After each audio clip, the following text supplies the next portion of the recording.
दोस्त, ज़िंदगी में सफलता पाने के लिए थोड़ा जोखिम उठाना पड़ता है, क्योंकि सीढ़ियाँ चढ़ते समय ऊपर जाने के लिए नीचे की सीढ़ी से पैर हटाना पड़ता है। दोस्त, आज मैं एक ऐसे स्टूडेंट के बारे में बताने जा रहा हूँ जिन्होंने अपने माँ बाप के सपने को पूरा करने के लिए खुद को पढ़ाई में झोंक दिया। इनके पिता जी बहुत ही गरीब किसान थे, लेकिन फिर भी अपने बेटे की पढ़ाई में कोई कमी नहीं आने दिया, क्योंकि खेती बाड़ी करके घर चलाना कितना मुश्किल होता है यह सिर्फ एक किसान ही समझ सकता है। और ये सारी चीज़ें इनके बेटे भी समझ रहे थे, और ग्रेजुएशन कंप्लीट होने के बाद से ही उन्होंने यूपीएससी क्रैक करने का सोच लिया।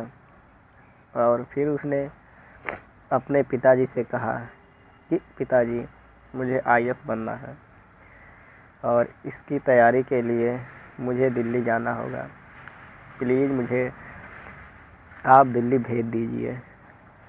मैं बहुत मेहनत करूँगा और आईएएस बन के ही लौटूँगा। तो दोस्त, इनके पिताजी ने थोड़ा सा भी नहीं सोचा कि दिल्ली का खर्च कैसे मैनेज कर पाऊँगा। उन्होंने अपने बेटे पर भरोसा करके तुरंत ही दिल्ली भेजने की तैयारी शुरू कर दी। और फिर ये लड़का अपने पिताजी के भरोसे अपने उम्मीद पर खरा उतरने के लिए पूरी जी जान लगाकर मेहनत करने लगता है। इसकी तैयारी बहुत अच्छी चल रही थी, लेकिन इसका प्री एग्ज़ाम से 1.5 महीने पहले ही लास्ट ईयर यूपीएससी का रिज़ल्ट आता है। और इसी रिज़ल्ट में इसका एक दोस्त जो इससे भी ज़्यादा पढ़ाई करता था और वो एक बार मेंस एग्ज़ाम भी निकाल चुका था,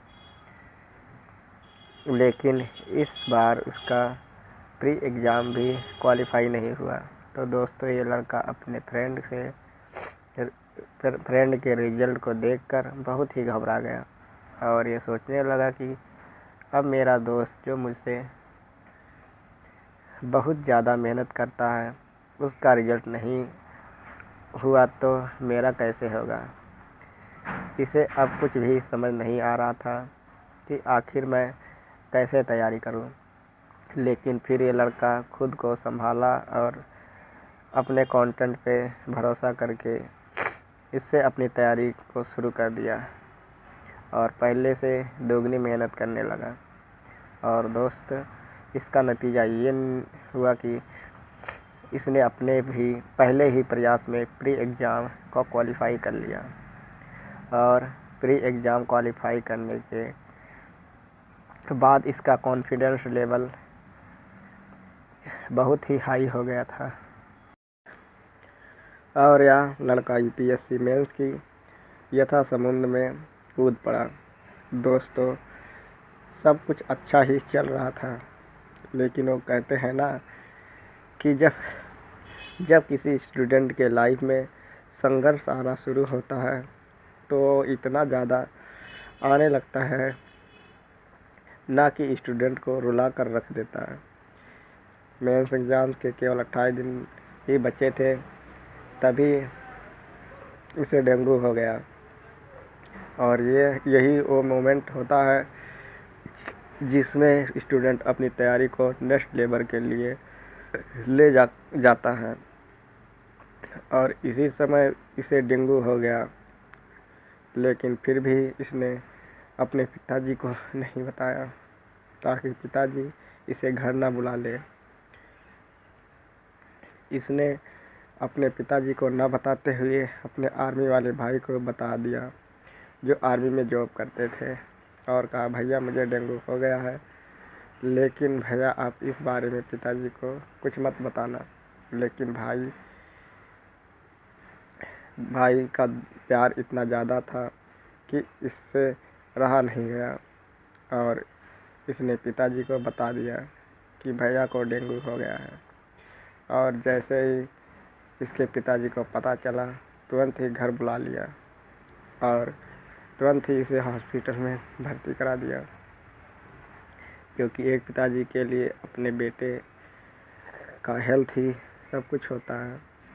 लेकिन दोस्त ये लड़का बिल्कुल टूट गया था और वही हॉस्पिटल में रोने लगा और अपने पिताजी से कहने लगा कि पापा, ये सब मेरे साथ ही क्यों हो रहा है, अब मैं कैसे तैयारी करूं, मुझे भी कुछ भी समझ नहीं आ रहा है। मैंने बहुत मेहनत किया था और अब समय आया कि अपने आप को तैयार करूं यूपीएससी मेंस के लिए। तो इसी समय मुझे डेंगू हो गया और ये हॉस्पिटल में हूँ। तब पिताजी एक बात बोले कि बेटा, ये मोमेंट है जिसे तुम या तो रोकर बर्बाद कर सकते हो या फिर सिचुएशन से लड़कर खुद एक इतिहास लिख सकते हो। इस बात को सुनने के बाद इस लड़के के अंदर इतना हिम्मत आ गया कि इसने हॉस्पिटल में ही तैयारी करने की सोच ली और इसने तुरंत ही नर्स से कहा कि प्लीज़ आपको जितना भी इंजेक्शन लगाना हो वह मेरे लेफ़्ट हैंड में लगाइएगा, राइट हैंड को सेफ रखिए ताकि मैं अपने राइट हैंड के थ्रू यूपीएससी एग्ज़ाम्स से लड़ सकूं। नर्स ने भी इसका जुनून देखकर उसने भी वैसा ही किया जैसा कि उसने कहा था। लेकिन जब डॉक्टर साहब आए तो उन्होंने देखा कि इसका एक हाथ में पानी चढ़ रहा है और दूसरा हाथ में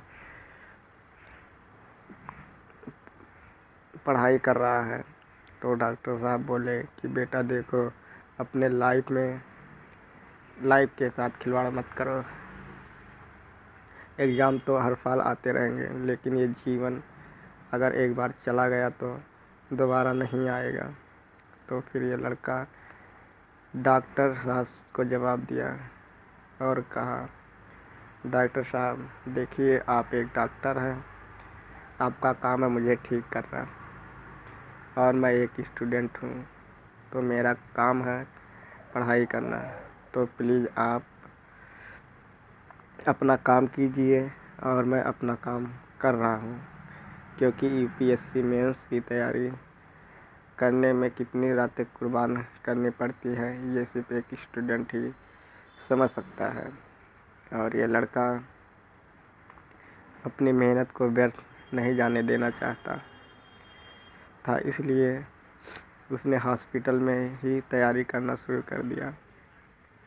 इसने 14 दिन लगातार हॉस्पिटल में ही तैयारी की और इसके बाद फिर से दिल्ली अपने रूम में चला गया और रूम में जाकर बहुत ही रोने लगा और अपने दोस्तों से कहने लगा कि भाई, अब मेरे पास केवल 14 दिन ही बचे हैं।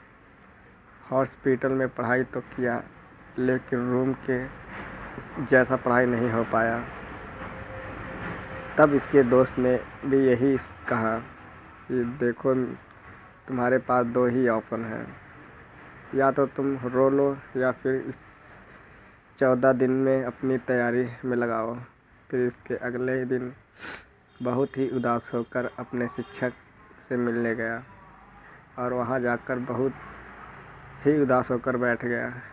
तभी उसके शिक्षक ने भी कहा कि बेटा, क्या हुआ, बहुत उदास लग रहे हो। तो ये लड़का क्या हुआ सब सुनते ही आंखों में आंसू आ गया और फिर ये लड़का बोलने लगा कि सर, कभी मुझे डेंगू हो जाता है, तो कभी डायरिया, तो कभी कुत्ते काट लेता है, तो कभी मोबाइल फ़ोन चोरी हो जाता है।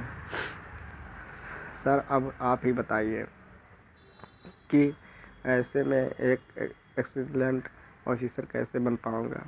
तो फिर टीचर ने जवाब दिया और उन्होंने कहा कि बेटा, लाइफ में अप डाउन होता रहता है और जो इस सिचुएशन को फेस कर लेता है ना, वही एक दिन इतिहास रचता है। और हाँ, मुझे पूरा विश्वास है कि तुम एक दिन एक्सीलेंट ऑफिसर ज़रूर बनोगे। दोस्तों, इसके बाद यह लड़का अपने रूम आता है और पूरी मेहनत के बाद पढ़ाई करना शुरू कर देता है और इतना मेहनत करता है कि इसने अपने पहले ही प्रयास में यूपीएससी एग्ज़ाम को क्रैक कर दिखा दिया। और ज़मीन के पिता को पता चला कि इतना सब कुछ होने के बाद भी मेरा बेटा यूपीएससी को क्रैक करके दिखा दिया। तब इनके पिता की आंखों में आंसू आ गए। दोस्तों, ये कहानी कैसी लगी मुझे कमेंट में ज़रूर बताइए। इसी तरह कहानी सुनने के लिए VK हिंदी चैनल को सब्सक्राइब ज़रूर करें। धन्यवाद।